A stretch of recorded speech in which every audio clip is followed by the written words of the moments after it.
Thank you so much. And ఇప్పుడు lyricist Mittapalli Surendra గారిని మాట్లాడవలసిందిగా రిక్వెస్ట్ చేస్తున్నాం. సో త్వరలో మనం పాటలు వినబోతున్నాము మారెమ్మ నుంచి.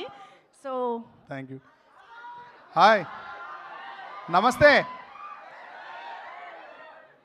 మీరు మ్యూట్లో ఉండరా ప్లీజ్.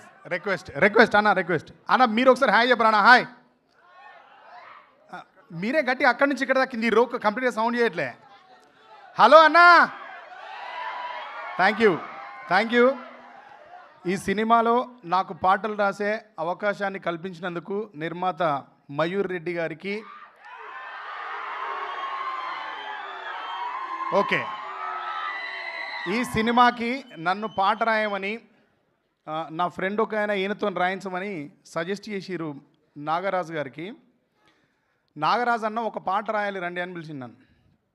పిలిచినప్పుడు ఈయన నాకు కథ చెప్పాలి కదా, కథ చెప్పిండు. ఈయన కథ చెప్పిన తర్వాత ఏమైందంటే నేను కంచం నిండా అన్నం పెట్టుకొని తినలేదు, మంచంలో పడుకొని నిద్రపోలేదు. ఈ నాగరాజు మంచాల అనంటైనా నన్ను రెండింటికి దూరం చేసినప్పుడు ఆ కథని నాగరాజు అన్న ఎన్నిసార్లు చదివి ఉన్నాడో నాకు తెలియదు, కానీ నాకు ఇచ్చినప్పటికీ ఆ కథను నేను 1కి 2 సార్లు, 2కి 4 సార్లు, 4కి 8 సార్లు, 8కి 16 సార్లు చదివినాను.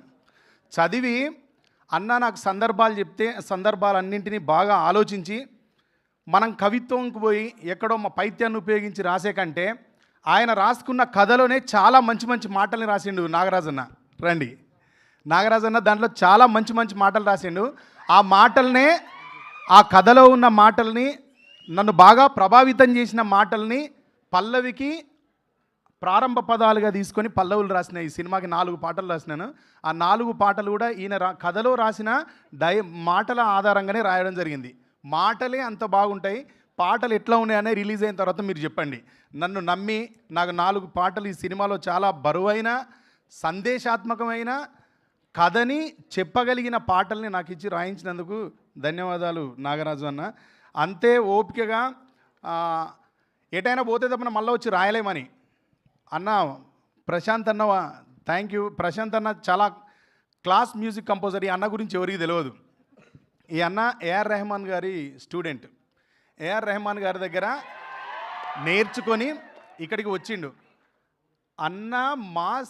అన్న క్లాస్ బాణీలకి నా చేత కొంత మాటలు రాయించితే బాగుంటుంది అనే ఉద్దేశంతో ఈ క్లాస్ని, మాస్ని రెండింటిని మెర్జీ చేసింది నాగరాజన్న. నాకు ప్రశాంత్ అన్నని ఇచ్చినందుకు, ఈ సినిమాలో ఆపర్చునిటీ ఇచ్చినందుకు, దట్టు రవితేజ గారి కుటుంబం నుంచి వస్తున్న నటునికి మొదటిసారి పాటలు రాసే అవకాశం నాకు కల్పించినందుకు మీ అందరికీ పేరు పేరున కృతజ్ఞతలు తెలియజేస్తున్నా. మనం అందరం రవితేజ గారిని ఏమని పిలుస్తాం? ఎస్, ఆయన మాస్ మహారాజా, ఈయన ఊరా మాస్ మహారాజా. థ్యాంక్ యూ అన్న. Thank you so much Surendra గారు.